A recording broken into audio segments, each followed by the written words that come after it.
Shocks and struts play a big role in steering precision, braking performance, and vehicle stability. But unlike a flat tire or a dead battery, these parts wear out gradually.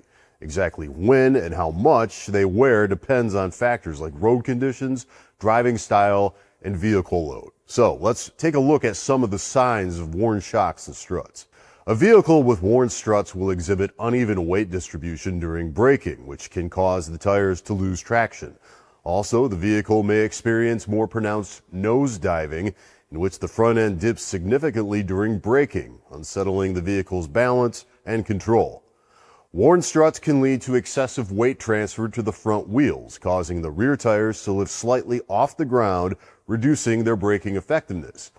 Conversely, if the rear of the vehicle dips and the front lifts under acceleration, the shocks and struts aren't controlling suspension movement. Cupping or scalloping patterns on the tread often result from worn shocks or struts. Poor road contact shortens tire life and undermines traction. Counterpros can use this as a strong talking point.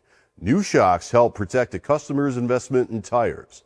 Other signs of trouble include a vibrating steering wheel, clunking or knocking noises that result from metal-to-metal contact when the shock or strut bottoms out, and leaking hydraulic fluid on the exterior of the shocks and struts.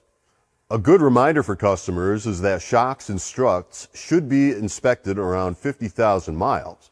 Because wear happens so gradually, drivers may not notice issues until performance and safety are compromised. Let them know new shocks mean better control, a smoother ride, and less money spent on tires and suspension parts down the road. Thanks for watching. We'll see you next time.